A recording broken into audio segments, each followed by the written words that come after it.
नमस्कार दोस्तों, स्वागत है आपका अपने YouTube channel win education point में। दोस्तों, सबसे पहले आप सभी को हैप्पी न्यू ईयर और भगवान से मैं मनाऊंगा कि आपका इस बार 100% रिजल्ट हो, यानी कि दोस्तों 2024 में आपका 100% जॉब लग जाए। मैं भगवान से यही मनाऊंगा और आप लोग भी दोस्तों अच्छे से और मेहनत कीजिए और 100% दिमाग में सेट करके रखिए कि जो 2023 में छूट गया है उसे 2024 में कवर करना है, यानी कि जॉब लेना है हर हाल में।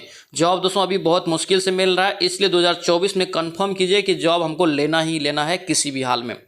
तो चलिए दोस्तों, आज का इस वीडियो में हम लोग देखेंगे सीट नंबर 30। कितना देखेंगे? Seat number 30। इससे पहले हम लोग 1 से लेकर 29 तक का रिवीजन कर चुके हैं। जिसका भी दोस्तों छूट गया है जाके फटाफट उसका भी रिवीजन कर लीजिए। सभी का दोस्तों जो है प्लेलिस्ट हम अलग बना दिए हैं, ठीक है, ध्यान रखेंगे इस चीज को। तो चलिए से वीडियो को शुरू करते हैं। वीडियो को शुरू करने से पहले अगर आप इस चैनल पे नए हैं, चैनल को जरूर सब्सक्राइब करना एंड इस वीडियो को दोस्तों के साथ शेयर करना। और दोस्तों कमेंट में जरूर लिखना हैप्पी न्यू ईयर, ठीक है, इस चीज को आप ध्यान रखेंगे। और दोस्तों सभी का पीडीएफ आपको मिल जाएगा टेलीग्राम चैनल पे, ठीक है, टेलीग्राम ज्वाइन करके आप पीडीएफ भी ले सकते हैं। टेलीग्राम का लिंक आपको मिल जाएगा डिस्क्रिप्शन बॉक्स में। तो चलिए से वीडियो को शुरू करते हैं। चलिए पहला क्वेश्चन देखेंगे दोस्तों, मानव शरीर में अस्थि से अस्थि जोड़ने वाली संरचना को क्या कहते हैं? ध्यान रखेंगे, अस्थि से अस्थि जो जोड़ता है उसे कहते हैं लिगामेंट। क्या कहते हैं? लिगामेंट। ऑप्शन आपका ए हो जाएगा, ध्यान रखना। और दोस्तों कभी कभी लिगामेंट के जगह पे आपको दे देगा स्नायु बंध। क्या दे देगा? स्नायु बंध। तो याद रखेंगे स्नायु बंध भी कहते हैं। और दोस्तों आपसे पूछे कि मानव शरीर में कुल हड्डियों की संख्या कितनी होती है? तो याद रखेंगे 206 होता है। और अगर पूछ दे कि नवजात शिशु में, तो याद रखें नवजात शिशु में दोस्तों पूछित लगभग 300 हड्डी होता है। कितना? 300 होता है, ध्यान रखेंगे। और दोस्तों यहाँ पे क्या है? अस्थि से अस्थि है, लेकिन यही आपसे पूछ दे कि हड्डी और पेशी को जोड़ने वाला, तो याद रखेंगे कंडरा। क्या बोला जाता है? कंडरा बोला जाता है। और इसी को हम लोग बोलते हैं टेंडन। क्या बोलते हैं? टेंडन बोलते हैं, याद रखेंगे। सभी पॉइंट को दोस्तों यहाँ पे याद रखेंगे, पूछा जाता है। नेक्स्ट यहाँ पे क्या पूछ रहा है कि सूर्य एवं तारों में ऊर्जा का प्रमुख स्रोत क्या होता है? देखिए सूर्य और तारों का ऊर्जा जो होता है उसका प्रमुख स्रोत क्या है? तो याद रखेंगे इसका राइट आंसर नाभिकीय संलयन हो जाएगा। क्या होगा? ये नाभिकीय संलयन। ऑप्शन आपका बी हो जाएगा। अगर यही पूछे कि सूर्य में सबसे ज्यादा दोस्तों कौन सा गैस पाया जाता है, तो याद रखेंगे हाइड्रोजन। क्या पाया जाता है? हाइड्रोजन। हाइड्रोजन दोस्तों लगभग 74% सूर्य में पाया जाता है। दूसरा स्थान पे दोस्तों जो हीलियम पाया जाता है आपका 25% लगभग पाया जाता है, ध्यान रखेंगे। नेक्स्ट पे क्या पूछ रहा है कि निम्नलिखित में से कौन सी प्रक्रिया गैस से द्रव में बदलता है? देखिए गैस को दोस्तों यहाँ पे करे कि द्रव में बदलता है, तो याद रखेंगे इसका राइट आंसर आपका डी हो जाएगा। ये संघनन। क्या होगा दोस्तों? ये संघनन। ऑप्शन आपका डी यहाँ से करेक्ट होगा, ध्यान रखेंगे। नेक्स्ट पे पूछा है कि निम्नलिखित में से कौन सी शर्करा है जो क्या यहाँ पे डाइसैकेरेट शर्करा है? कौन सा दोस्तों यहाँ पे पूछा है कि डाइसैकेरेट शर्करा है? तो इसका राइट आंसर क्या हो जाएगा आपका?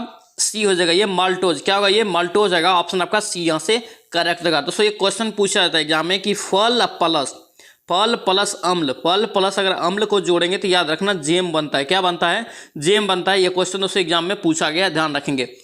नेक्स्ट यहाँ पे पूछा जा रहा है कि समुद्र के जल में बर्फ के टुकड़े का कितना भाग जल के ऊपर होता है? क्या पूछा है आपसे? जल के ऊपर होगा बर्फ के टुकड़ा। तो याद रखेंगे इसका राइट आंसर बी हो जाएगा। ये 1/9 भाग। कितना होता है? ये 1/9 भाग ऊपर होगा। नेक्स्ट यहाँ पे पूछा रहा है कि सूर्य की ऊर्जा को मापने के लिए प्रयुक्त तापमापी निम्नलिखित में से कौन सा है? तो प्रयुक्त तापमापी दोस्तों कौन सा होगा सूर्य की ऊर्जा मापने के लिए? तो याद रखेंगे ये पूर्ण विकिरण तापमापी। ऑप्शन आपका क्या होगा?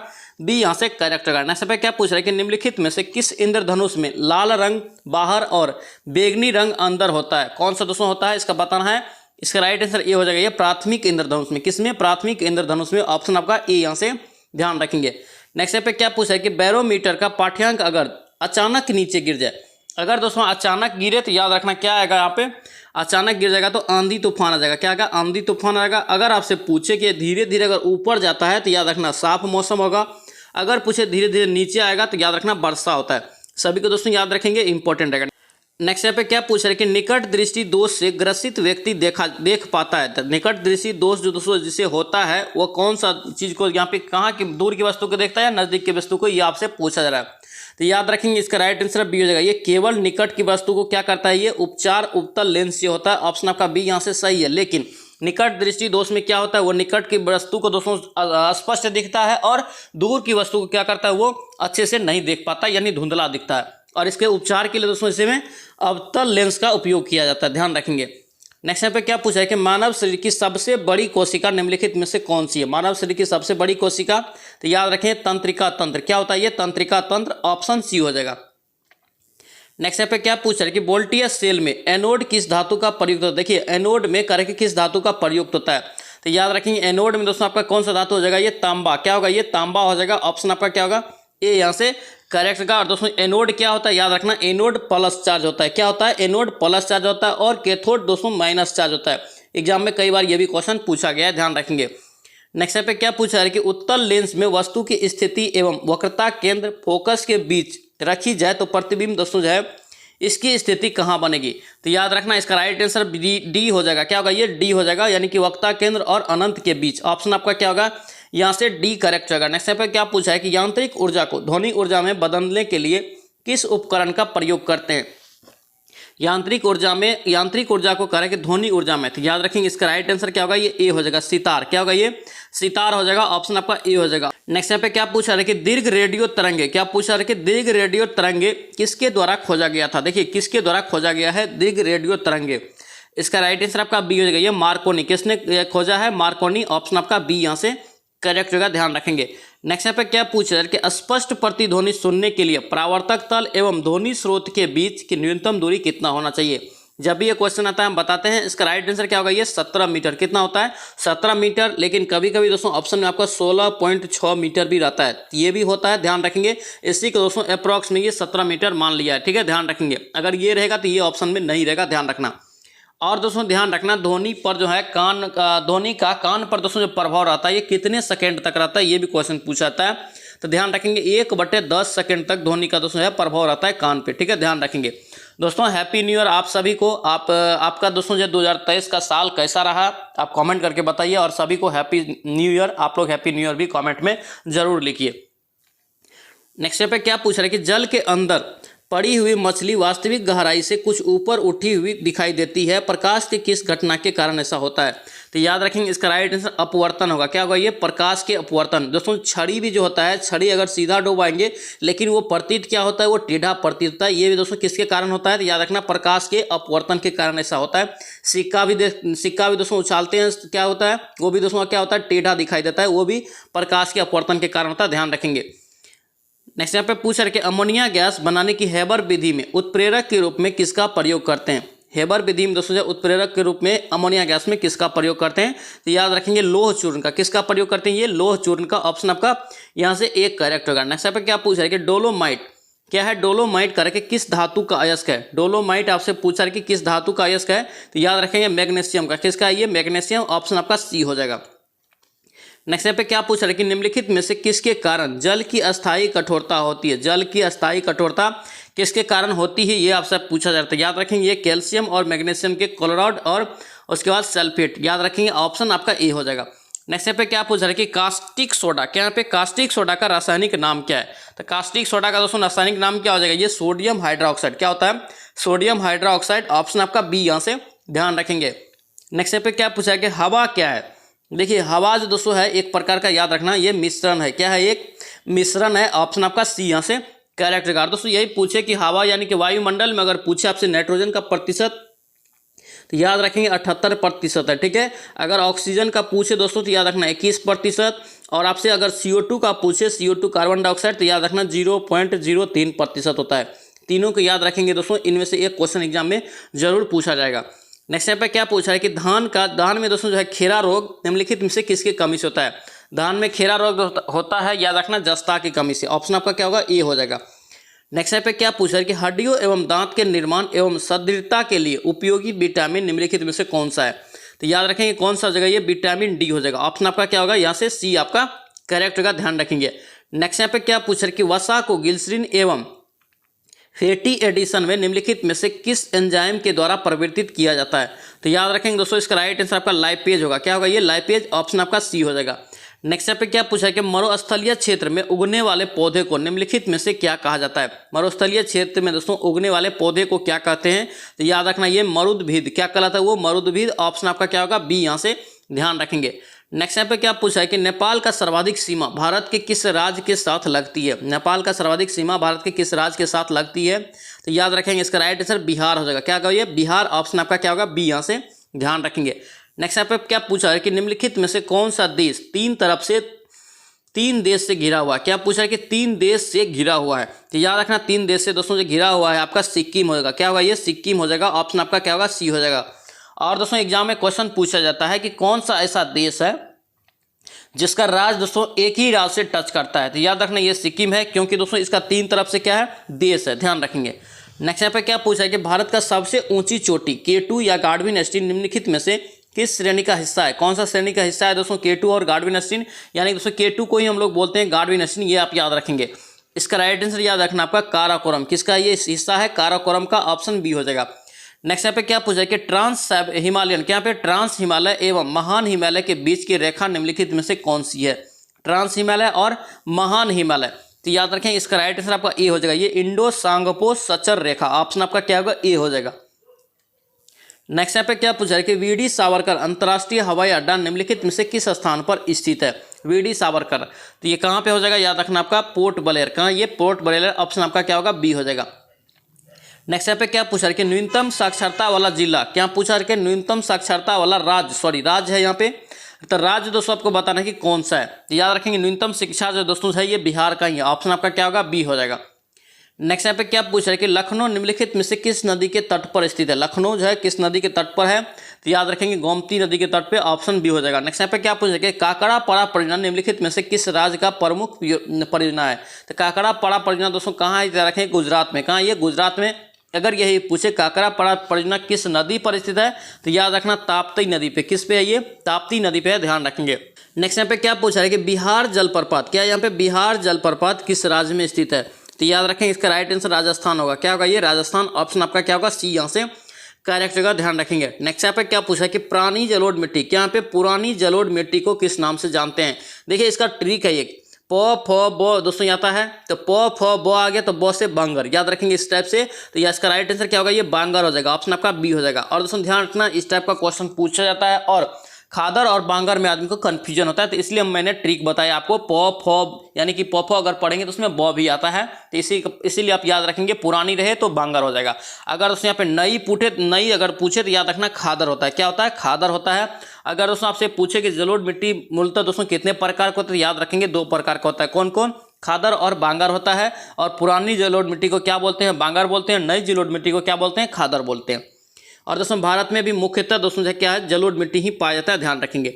नेक्स्ट यहाँ पे क्या पूछ रहा है कि चावल का उत्पादन विश्व में सर्वाधिक किस देश में होता है? चावल का उत्पादन सबसे ज्यादा विश्व में किस देश में होता है? याद रखेंगे चीन में, कहाँ होता है ये, चीन में, ऑप्शन आपका बी हो जाएगा। नेक्स्ट यहाँ पे क्या पूछ रहा है कि श्वेत क्रांति, यहाँ पे श्वेत क्रांति का प्रणेता, यहाँ पे श्वेत क्रांति का प्रणेता कौन थे? तो श्वेत क्रांति का दोस्तों कौन जगह, वर्गीज कुरियन, कौन जगह ये, वर्गीज कुरियन, और जो दोस्तों किससे था, याद रखेंगे मिल्क से, यानी कि दूध से दोस्तों ये था, ध्यान रखेंगे। नेक्स्ट यहाँ पे क्या पूछा जा रहा है, महाप्रयाग, क्या यहाँ पे महाप्रयाग घाट किस व्यक्ति से संबंधित समाधि स्थल है? किस व्यक्ति का समाधि स्थल महाप्रयाग घाट है? तो याद रखेंगे राजेंद्र प्रसाद का, किसका, राजेंद्र प्रसाद का, ऑप्शन आपका बी हो जाएगा। नेक्स्ट यहाँ पे क्या पूछा जाए कि निम्नलिखित में से किस व्यक्ति, दोस्तों बताना है कि व्यक्ति एवं उनके उपनाम सही सुमेलित नहीं है, आपको चुनना है कौन सा सही सुमेलित नहीं है उसका उपनाम में। तो यहाँ पे देखेंगे दोस्तों ये अजात शत्रु सुभाष चंद्र बोस, ये गलत है आपका, ध्यान रखेंगे। सुभाष चंद्र बोस का उपनाम क्या है, नेताजी, क्या बोलते हैं इसे, नेताजी के नाम से जानते हैं, ध्यान रखेंगे। नेक्स्ट यहाँ पे क्या पूछ रहे हैं कि एशियाई विकास बैंक का मुख्यालय कहाँ स्थित है? देखिए एशियाई विकास बैंक का मुख्यालय कहाँ हो जाएगा, याद रखेंगे फिलीपींस मनीला, ऑप्शन आपका ए हो जाएगा। अगर यही पूछे दोस्तों कि एशियाई विकास बैंक की स्थापना कब हुआ, तो याद रखेंगे 1966 में, कब, 1966 में, ध्यान रखेंगे। दोस्तों मैं भगवान से मनाऊंगा कि 2024 में आपका 100% रिजल्ट हो जाए और नौकरी भी हो जाए। और इसलिए दोस्तों आप ध्यान रखना एक चीज़, यहाँ पे आप डेली सेट लगाइए, 8 बजे मॉर्निंग में सेट आता है और डेली लगाएंगे, और 70+ हमेशा कोशिश कीजिए आप लाने का, ठीक है, ध्यान रखेंगे इस चीज़ को। 70+ अगर आप ले आते हैं तो आप लगभग एग्जाम में फिक्स है कि आप कंफर्म हो जाएगा, आपका रिजल्ट आएगा। इसलिए 70 नहीं आ रहा है तो और तैयारी कीजिए, अच्छे से तैयारी कीजिए। मैंने व्हाट्सएप नंबर भी आपको दोस्तों दे दिया है, आप वहाँ से भी आपको मैसेज करना है, और जिसका 70+ नंबर आएगा उसको क्या करेंगे, हम एक नया ग्रुप बना रहे हैं उसमें ऐड करेंगे, और जिसका 70 से कम आ रहा है उसको एक नया ग्रुप में ऐड करेंगे। उसमें सारे को हम लोग दोस्तों क्या करेंगे, डिस्कशन करेंगे, कहाँ पे किसका कमजोरी है, उसके अनुसार से हम डिस्कशन वहाँ पे आपको देंगे, ठीक है। इस चीज़ को आप ध्यान रखेंगे। मुझे रिजल्ट चाहिए 100%, आप ये मान के चलिए 70+ आपको लाना है, 70+ जिसका आ रहा है वो 80+ आप करेंगे, ठीक है। इसलिए रिजल्ट चाहिए, अच्छे से तैयारी कीजिए, 2024 में आपका नौकरी 100% हो जाएगा, इस चीज़ को आप ध्यान रखेंगे। नेक्स्ट यहाँ पे क्या पूछ रहे कि एफिल टावर कह रहा है कि निम्न में से किस देश में स्थित है? एफिल टावर दोस्तों जो कहाँ स्थित है, याद रखेंगे पेरिस में, कहाँ स्थित है, पेरिस फ्रांस, ऑप्शन आपका सी हो जाएगा। नेक्स्ट यहाँ पे क्या पूछ रहे कि समतल कोण, क्या यहाँ पे समतल कोण का एसआई मात्रक, तो समतल कोण का याद रखेंगे रेडियन होता है। क्या होता है? रेडियन। ऑप्शन आपका बी हो जाएगा। नेक्स्ट यहाँ पे क्या पूछा है कि चेचक का टीका का खोजकर्ता कौन है? देखिए चेचक का दोस्तों जो टीका है कौन खोजा है? याद रखेंगे एडवर्ड जेनर। कौन खोजा है? ये एडवर्ड जेनर। ऑप्शन आपका ए हो जाएगा। नेक्स्ट यहाँ पे क्या पूछा है कि कनाडा का राष्ट्रीय खेल निम्नलिखित में से कौन सा है? कनाडा का राष्ट्रीय खेल निम्नलिखित में से कौन सा है? तो याद रखेंगे आइस हॉकी। क्या आता है? ये आइस हॉकी होता है। ध्यान रखेंगे दोस्तों, एग्जाम में पूछा जाएगा डायरेक्ट आपसे क्वेश्चन कि आइस हॉकी कहाँ का राष्ट्रीय खेल है? तो याद रखना कनाडा का। नेक्स्ट यहाँ पे क्या पूछा है कि भारत का प्रथम परमाणु रिएक्टर निम्नलिखित में से कौन सा है? तो याद रखेंगे प्रथम परमाणु रिएक्टर अप्सरा है। क्या है? अप्सरा। ऑप्शन आपका क्या होगा? सी यहाँ से करेक्ट होगा। ध्यान रखेंगे। नेक्स्ट यहाँ पे क्या पूछा है कि भारत का थल सेना दिवस निम्न में से किस दिन मनाया जाता है? थल सेना दिवस निम्नलिखित में से किस दिन मनाया जाता है? तो याद रखेंगे 15 जनवरी को। कब मनाता है? 15 जनवरी को। ऑप्शन आपका बी हो जाएगा। दोस्तों एक ट्रिक यहाँ से आप याद रखेंगे, जब भी कोई एग्जाम होता है ना, उसका 2 महीना पहले का दिवस और 2 महीना बाद का दिवस, यानी कि दोस्तों अगर आपका एग्जाम जनवरी में हो रहा है तो पहले जैसे कि आप नवंबर दिसंबर का याद कीजिए, और जनवरी फरवरी मार्च ये 4-5 महीना का ही आपसे दिसंबर पूछा जाएगा, यानी कि हाल का ही घटना के बारे में मैक्सिमम टाइम दिसंबर दिवस जो दोस्तों पूछा जाता है। ध्यान रखेंगे। नेक्स्ट यहाँ पे क्या पूछ रहा है कि चित्रों को पर्दे पर प्रक्षेपण करने के लिए निम्नलिखित में से किसका प्रयोग करते हैं? चित्र को। तो याद रखें इसका राइट आंसर ए हो जाएगा। ये एपिडास्कोप। किसका? एपिडास्कोप। ऑप्शन आपका क्या होगा? ए हो जाएगा। नेक्स्ट यहाँ पे क्या पूछ रहा है कि पेंसिलिन का आविष्कार निम्नलिखित में से किसके द्वारा किया गया? पेंसिलिन का दोस्तों आविष्कार किया किसने किया? किसने किया? Alexander Fleming. ऑप्शन आपका ए यहाँ से ध्यान रखेंगे। नेक्स्ट यहाँ पे क्या पूछ रहा है कि भारतीय थल सेना का पूर्वी कमांड, क्या यहाँ पे पूर्वी कमांड का मुख्यालय निम्नलिखित में से किस स्थान पे है? तो पूर्वी दोस्तों ध्यान रखना, अगर जब भी उत्तर दक्षिण पूर्व पूछे तो आपको दिमाग में लाना कि पूरब किधर है, भारत में दोस्तों पूरब दिशा किधर आएगा। तो पूर्वी कमांड आप यहाँ से याद रख सकते हैं, यहाँ कोलकाता हो जाएगा। क्या होगा? ये कोलकाता। ऑप्शन आपका बी हो जाएगा।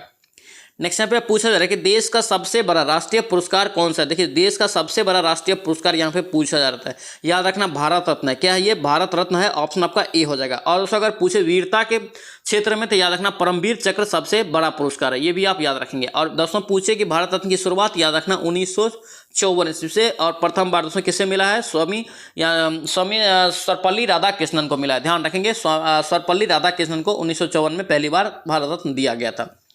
नेक्स्ट यहाँ पे क्या पूछा है कि हड़प्पा के स्थलों में निम्नलिखित में से किस स्थल से जोते हुए खेत, क्या यहाँ पे जोते हुए खेत का साक्ष्य मिला है? तो जोते हुए खेत का साक्ष्य कालीबंगा से मिला है। कहाँ से? कालीबंगा से। ऑप्शन बी हो जाएगा। नेक्स्ट यहाँ पे क्या पूछा है कि अकबर के काल में अनेक ग्रंथों को फारसी में अनुवाद किया गया था। ठीक है, इसी क्रम में रामायण का भी दोस्तों जो है अनुवाद किया गया। बताना है कि वो व्यक्ति निम्नलिखित में से कौन था, यानी कि रामायण का फारसी में अनुवाद किसके द्वारा किया गया था? तो इसका दोस्तों राइट आंसर हो जाएगा क्या होगा? ये बदायूनी। कौन होगा? ये बदायूनी। ऑप्शन आपका सी हो जाएगा। नेक्स्ट यहाँ पे क्या पूछा है कि भारत में सर्वप्रथम नियमित जनगणना किस गवर्नर जनरल के काल में हुआ था? नियमित जनगणना दोस्तों जो हुआ था सबसे पहले तो याद रखना आपका ये हुआ था आपका 1881 में। कब? 1881 में। अगर आपसे पूछे कि जनगणना की शुरुआत कब हुआ तो याद रखना दोस्तों 1872 में लॉर्ड मेयो के समय में शुरू हुआ था। किसके समय में? लॉर्ड मेयो के समय में जनगणना की शुरुआत हुआ। और नियमित जो दोस्तों इसे किया गया, याद रखना 1881 में किया गया। ये किसके समय में किया था? याद रखना लॉर्ड रिपन के समय में। लॉर्ड मेयो के समय में दोस्तों इसकी शुरुआत हुआ, लॉर्ड रिपन के समय में इसे नियमित किया गया। ध्यान रखेंगे दोस्तों, एक क्वेश्चन इंपॉर्टेंट है, पूछा जाता है।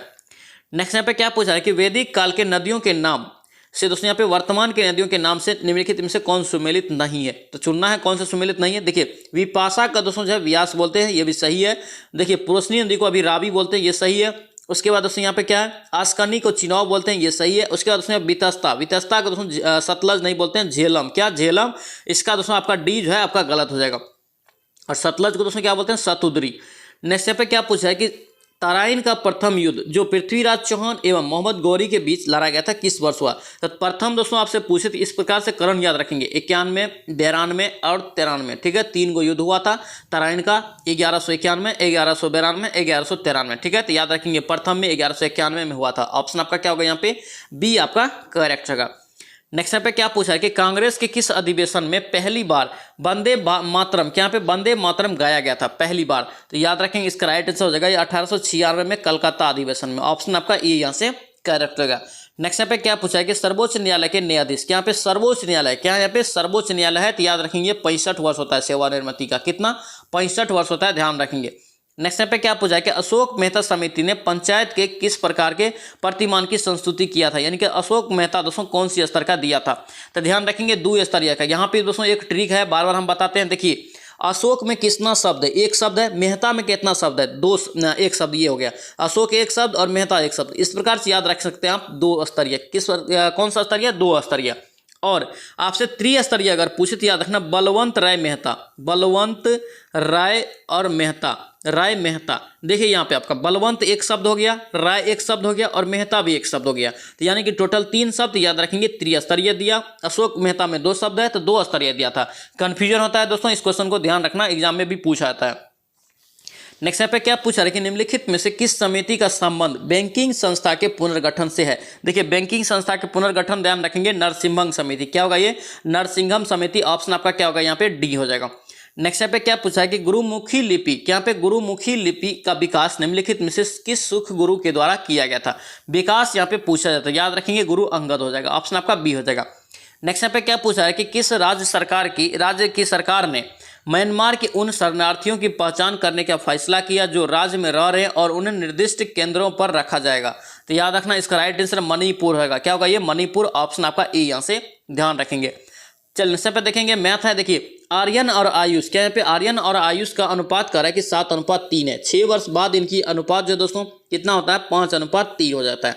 तो यहाँ पे बताना है कि इनके आयु का अंतर आपसे पूछा जा रहा है। तो देखिए सबसे पहले हम लोग वर्तमान आयु निकाल लेंगे इसका। तो देखिए आर्यन का 7x मान लेते हैं, 7x, और यहाँ पे आयुष का 3x। कितना? 3x।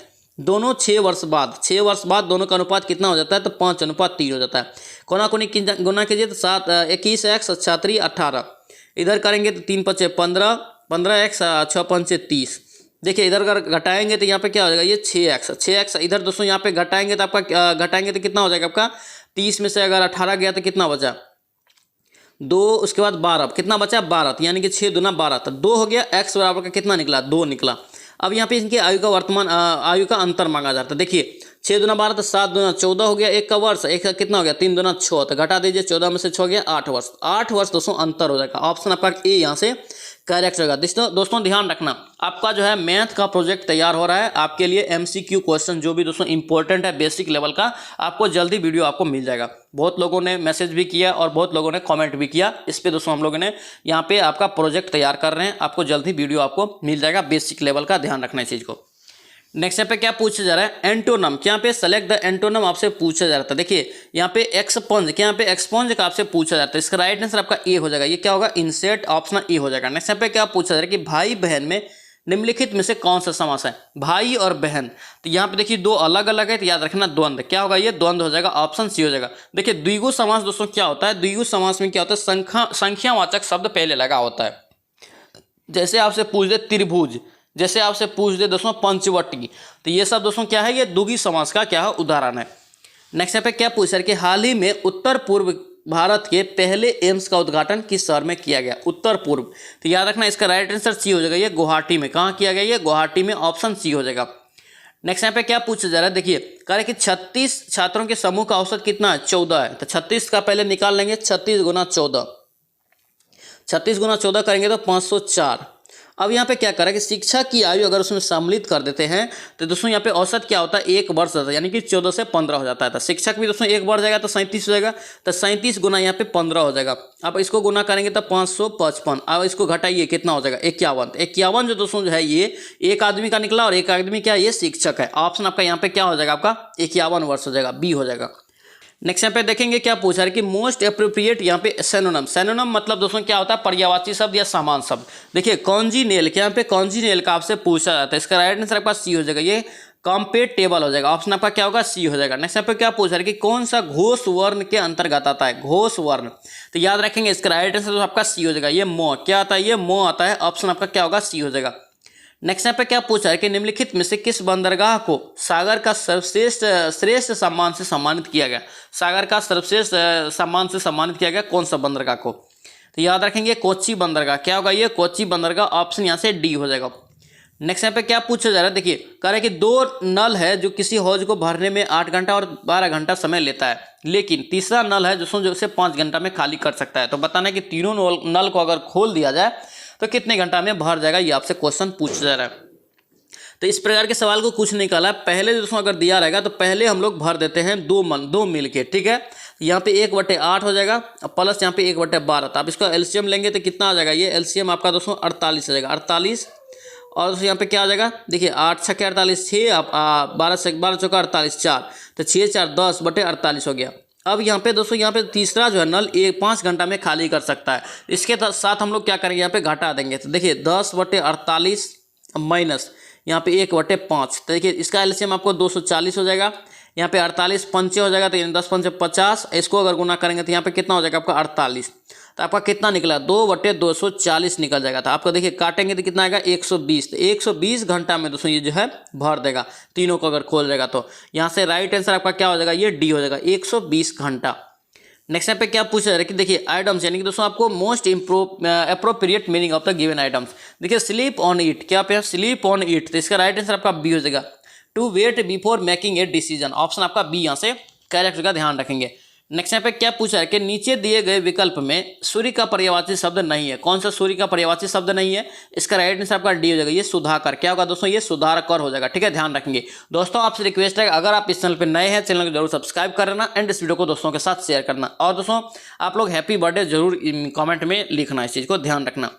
नेक्स्ट यहाँ पे पूछा है कि हाल ही में ट्विटर के नए सीईओ के रूप में किसे चुना गया। दोस्तों ये क्वेश्चन जो है अभी बिहार टीचर का भी एग्जाम हुआ था, उसमें पूछा गया था।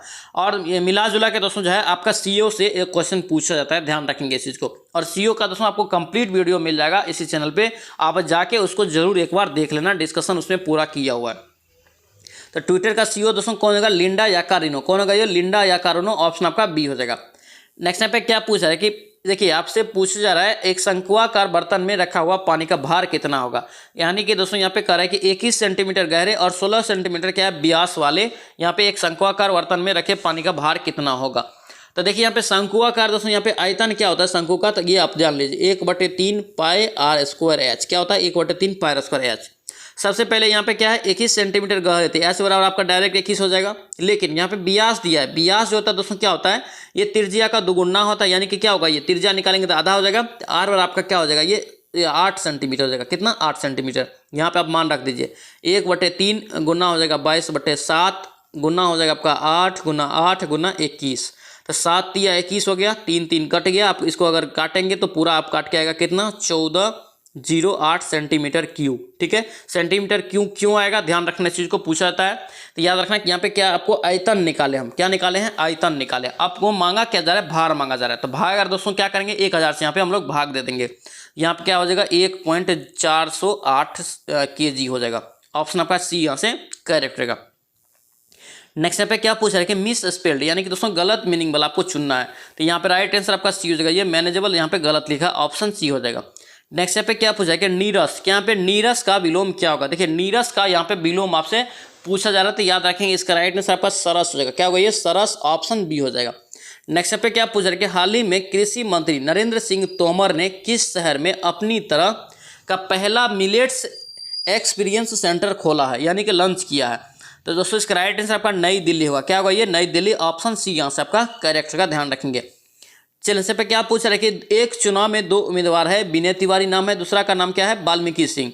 कह कि चुनाव में इतना मत पड़ा, कितना 7500 मत पड़ा, लेकिन 20% मत इसमें अवैध घोषित हो गया। तो वैध मत हम लोग यहाँ से निकालेंगे। पहले वैध मत कितना हो जाएगा आपका 7500, यानी कि दोस्तों 20 अगर दोस्तों यहाँ पे अवैध हो गया तो यहाँ पे 80% वैध हो गया, तो 80/100। इसको अगर काटेंगे तो आपको निकलेगा कितना, 6000। कितना निकल जाएगा ये, 6000 मत, यानी कि टोटल वैध मत पड़ा। अब यहाँ पे क्या कर रहा है, देखिए वाल्मीकि सिंह का कुल मत दोस्तों जो है 55% प्राप्त हुआ। कितना, 55% वैध मत का प्राप्त हुआ, यानी कि 6000 का 55% वाल्मीकि सिंह को पड़ा। लेकिन आपसे पूछा क्या जा रहा है कि दूसरा उम्मीदवार का विनय सिंह का यहाँ पे पूछा है कि विनय तिवारी का पूछा है कि कितना मत प्राप्त हुआ। अगर दोस्तों 6000 में आपको 55% यहाँ पे वाल्मीकि सिंह को मिल गया, तो विनय सिंह को कितना मिलेगा, इसका जितना शेष बचेगा यानी कि 45% इसका मत मिल जाएगा। गुना कर दीजिए, काट दीजिए इसको। देखिए 6 पंचे 30 होगा, 6 चौके 24, 3 27 और 1 0, 2700 जो है मत किसको पड़ेगा, विनय तिवारी को। ऑप्शन यहाँ से ए आपका करेक्ट का ध्यान रखेंगे। और उससे सब टाइप का क्वेश्चन एग्जाम में पूछा जाता है, ये भी आप ध्यान रखेंगे। चलिए इस पे क्या पूछ रहे हैं कि which meaning the same group of word, यानी दोस्तों इस सेंटेंस के लिए एक वर्ड में आंसर देना है। टू मेक परफेक्ट और कंप्लीट, इसका दोस्तों राइट आंसर आपका बी हो जाएगा, ये कंप्लेंट हो जाएगा, ऑप्शन आपका बी हो जाएगा। नेक्स्ट पे क्या पूछा है कि निम्न में से किस वाक्य में आपादन कारक है। क्या है? आपादन कारक है निम्न में से किस वाक्य में। तो याद रखेंगे इसका राइट आंसर आपका सी हो जाएगा। ये हिमालय में क्या है, हिमालय गंगा से निकलती है, इसमें आपादन कारक है। ऑप्शन आपका क्या होगा यहाँ पे सी आपका करेक्ट होगा, ध्यान रखेंगे। नेक्स्ट पे क्या पूछा है कि किस स्थान पर वैश्विक, यहाँ पे किस स्थान पर वैश्विक आयुर्वेद मेला 2023 में, यहाँ पे दोस्तों आप थोड़ा सा ओवर रेप हो गया है, ध्यान रखेंगे। वैश्विक आयुर्वेद मेला 2023 का आयोजन किया गया। बहुत ही इंपॉर्टेंट क्वेश्चन रहेगा, इसको ध्यान रखना। इसका दोस्तों राइट आंसर होगा ये तिरुवनंतपुरम होगा। क्या होगा ये? तिरुवनंतपुरम हो जाएगा, ध्यान रखेंगे। और दोस्तों इस क्वेश्चन में क्या लिखा हुआ है, ध्यान से पढ़िए, वैश्विक आयुर्वेद मेला 2023 लिखा हुआ है। नेक्स्ट यहाँ पे देखेंगे क्या पूछा है कि एक छतरी, यहाँ पे एक छतरी का अंकित मूल्य कितना, 162 रुपये। विक्रय मूल्य आपको दे दिया, पर बट्टे का प्रतिशत। देखिए इस प्रकार के सवाल को कैसे बनाएंगे। सबसे पहले आपको क्या है, अंकित मूल्य दे दिया, तो अंकित मूल्य आपका कितना है, 162। कितना है? 162। और गुना हम लोग करेंगे कितना से, छूट प्रतिशत मांग रहा है यानी कि बट्टा मांग रहा है, तो बट्टा दोस्तों 100 माइनस कितना हो जाएगा, x हो जाएगा। बट्टा आपका 100 हो जाएगा बराबर। देखिए आपको बेच कितना मिला, ये एसपी निकल जाएगा यहाँ से। अगर हम लोग छूट प्रतिशत निकाल लेंगे तो ये आपका 135 रुपया में ये बेच देता है। अब इसको काटेंगे दोस्तों, यहाँ से आपका निकल जाएगा कितना, 15 बटे आपको 50 बटे आपको 3 निकल जाएगा। कितना? 50 बटे 3, तो 16.2 बटे 3 इसका करेक्ट आंसर हो जाएगा। इसका आप कैलकुलेशन कर लेंगे, इसका राइट आंसर आपको सी निकल जाएगा। नेक्स्ट यहाँ पे क्या पूछा जा रहा है, select the correctly indirect from the sentence given the sentence. इसका राइट आंसर दोस्तों डी हो जाएगा। ये Shubham said that he had broken his glasses. Option आपका डी हो जाएगा। नेक्स्ट यहाँ पे क्या पूछा है कि केंद्रीय गृह मंत्री अमित शाह ने किस स्थान पर गुरुकुल, यहाँ पे गुरुकुल कांगड़ी विश्वविद्यालय का 113वें दीक्षांत समारोह में भाग लिया था। तो याद रखें इसका राइट आंसर हरिद्वार होगा। क्या होगा ये? हरिद्वार। ऑप्शन आपका बी हो जाएगा। नेक्स्ट पे क्या पूछा है कि श्री सिंह, यहाँ पे श्री सिंह ने 14,500 रुपया राशि को कहा है कि 6 वर्ष के लिए साधारण ब्याज पर किसी को दिया। ठीक है, किस दर पे यहाँ पे निवेश किया जो उन्हें दोस्तों इतना रुपया रिटर्न मिला था। तो याद रखेंगे दोस्तों ये राशि जो है ये आपका मिश्रधन है, यानी कि ये खत्म हो जाएगा, रिटर्न कर देगा तो उसका लेन देन खत्म हो जाएगा। तो देखिए यहाँ पे क्या कर रहा है, ये दोस्तों मिश्रण हो गया, तो यहाँ से ब्याज निकालेंगे, पहले इंटरेस्ट निकालेंगे। तो यहाँ पे आई बराबर क्या हो जाएगा, यहाँ पे घटाएंगे यानी कि 21,460 और माइनस करेंगे 14,500 करेंगे। तो इसका घटा के दोस्तों आपको कितना निकलेगा, ये निकल जाएगा 6 9 और 6 0। ठीक है, अब देखिए यहाँ पे ब्याज निकल गया, तो दर मांगा जा रहा है, तो ब्याज दर बराबर सूत्र क्या होता है, ब्याज गुना 100, तो 6 9 यानी कि 6,960 गुना 100। उसके बाद क्या होता है दर, इसके बाद दर मांगा जा रहा है यानी कि वर्ष आपका 6 हो जाएगा। उसके बाद यहाँ पे मूलधन हो जाएगा, तो मूलधन आपका 14,500। इसको काटेंगे आपको राइट आंसर निकल जाएगा 8%। कितना आएगा? 8% इसका निकल जाएगा। ऑप्शन यहाँ से आपका सी आपका करेक्ट होगा। नेक्स्ट पे क्या पूछा है कि correct passive voice from the sentence given the sentence for the reaching the station they hired on auto. इसका दोस्तों राइट आंसर क्या होगा, ये बी हो जाएगा। For reaching the station an auto was head by them. Option B हो जाएगा। Next पे क्या पूछा जा रहा है कि हाल ही में किस संगठन ने घोषणा की कि मिनी पॉक्स, क्या पे मिनी पॉक्स एवं कोरोना का वैश्विक स्वास्थ्य अस्पताल नहीं है। यानी कि दोस्तों जो है कौन सा संगठन घोषणा किया है कि इन मिनी पॉक्स और कोरोना का कोई भी अस्पताल नहीं है, वैश्विक अस्पताल नहीं है विश्व स्तर पे। तो याद रखेंगे WHO। किसने कहा ये? WHO। ऑप्शन आपका सी हो जाएगा। नेक्स्ट पे क्या पूछा है कि सिकंदर के सेनापति ने सेल्यूकस निकेटर को चंद्रगुप्त के दरबार में करके किसे पराजित किया था। चंद्रगुप्त के दरबार में के द्वारा करा है, चंद्रगुप्त के द्वारा निम्नलिखित में से किस वर्ष पराजित किया गया था, ये क्वेश्चन पूछा जा रहा है। तो याद रखेंगे ये हो जाएगा 304 BC। क्या होगा ये? 304 BC। ऑप्शन आपका सी बी यहाँ से करेक्ट होगा, ध्यान रखेंगे। नेक्स्ट पे क्या पूछा है कि संविधान के किस अनुच्छेद के तहत कार्यपालिका से न्यायपालिका का पृथक्करण प्रावधान है। ऑप्शन यहाँ से आपका क्या होगा, ये डी हो जाएगा। अनुच्छेद 50 में। किसमें? अनुच्छेद 50 में है। नेक्स्ट पे क्या पूछा है कि हाल ही में श्रीलंका के पर्यटन क्षेत्र में शीर्ष स्थान पर कौन रहा। श्रीलंका के पर्यटन स्थल में शीर्ष स्थान पर कौन सा रहा। तो याद रखेंगे ये हो जाएगा भारत। क्या होगा ये? भारत। ऑप्शन आपका ए हो जाएगा। नेक्स्ट पे क्या पूछा है कि यह सत्य होगा कि भारत को परिभाषित किया जाए। कौन सा यहाँ पे कथन सत्य है जो भारत को परिभाषित करता है। तो इसका दोस्तों राइट आंसर बी हो जाएगा। ये एक श्रमिक आधिक्य वाली अर्थव्यवस्था। ऑप्शन आपका बी हो जाएगा। नेक्स्ट पे क्या पूछा है कि दिल्ली सल्तनत का सबसे विद्वान शासक निम्नलिखित में से कौन सा था। देखिए दिल्ली सल्तनत का सबसे विद्वान शासक, तो यहाँ पे राइट आंसर क्या होगा, ये मोहम्मद बिन तुगलक। क्या होगा दोस्तों, ये मोहम्मद बिन तुगलक। मोहम्मद बिन तुगलक दोस्तों बहुत ही पढ़ा लिखा था, पढ़ने लिखने के कारण ही दोस्तों इसको जो है बाद में दिमागी प्रॉब्लम हो गया था, जिसके कारण दोस्तों इसे सनकी सुल्तान भी बोला जाता है और पगला सुल्तान भी बोला जाता है। ध्यान रखेंगे, इंपॉर्टेंट क्वेश्चन रहेगा। कई बार एग्जाम में पूछा गया कि पागल सुल्तान किसे जानते हैं, तो याद रखना मोहम्मद बिन तुगलक, और इसी को हम लोग शॉर्ट में बोलते हैं MBT। क्या बोलते हैं? MBT। नेक्स्ट पे क्या पूछा जा रहा है कि भारतीय संविधान के अंतर्गत कितने प्रकार के आपातकाल का दोस्तों यहाँ पे सोच दिया है। देखिए 3 प्रकार का यहाँ पे क्या दिया है, आपातकाल का वर्णन किया है। ऑप्शन आपका बी हो जाएगा, ध्यान रखेंगे। नेक्स्ट पे क्या पूछा है कि लंपट मूर्ख के नाम से किस मुगल शासक को जानते थे। बहुत ही महत्वपूर्ण क्वेश्चन, ये भी क्वेश्चन दोस्तों एग्जाम में पूछा गया। लंपट मूर्ख दोस्तों याद रखेंगे जहांदार शाह, क्या हो गया, जहांदार शाह हो जाएगा। ऑप्शन आपका बी यहाँ से करेक्ट का, ध्यान रखेंगे। नेक्स्ट पे क्या पूछा जा रहा है, कार्य कि स्वतंत्रता के पूर्व भारत की राष्ट्रीय आय एवं प्रति व्यक्ति आय के संबंध में किसने अनुमान लगाए थे सर्वप्रथम। तो याद रखना स्वतंत्रता के पूर्व लगाया था कौन, ये नौरोजी, दादा भाई नौरोजी और शिवराज ने। ऑप्शन आपका क्या होगा, सी यहाँ से करेक्ट का, ध्यान रखेंगे। नेक्स्ट पे क्या पूछा है कि भारतीय संविधान के किस भाग में नागरिकता से संबंधित प्रावधान है। नागरिकता दोस्तों यहाँ पे कितने भाग में, याद रखना भाग 2 में। कितना में, ये भाग 2 में। और दोस्तों यहाँ पे मौलिक अधिकार कितने में है, भाग 3 में है। नेक्स्ट पे क्या पूछा जा रहा है, देखिए मैथ है फिर से। कह रहे कि राजेश और सलेंदर ने 30,000 रुपया और 45,000 रुपया निवेश किया, साझेदारी यहाँ पे प्रारंभ किया, व्यापार दोस्तों साझेदारी में आरंभ किया। ठीक है, 2 वर्ष बाद दोस्तों यहाँ पे कितना लाभ हो रहा है आपका, 1,50,000। ठीक है, कह रहे कि लाभ हो रहा था। राजेश का यहाँ पे भाग कितना होगा ये आपसे पूछा जा रहा है। देखिए लाभ कितना होगा ये आपसे पूछा जा रहा है राजेश का। तो देखिए यहाँ पे अनुपात निकाल लेंगे हम लोग। 2 वर्ष है, यानी कि अगर दोनों समान वर्ष के लिए तो कुछ नहीं करना, यहीं से हम अनुपात निकाल लेंगे। देखिए 15 दूना 30 होगा, 15 तिया 45, 2 अनुपात आपका 3 निकल गया। ठीक है, 2 अनुपात 3। और राजेश का भाग मांग रहा है और टोटल लाभ कितना है, 1,50,000 है।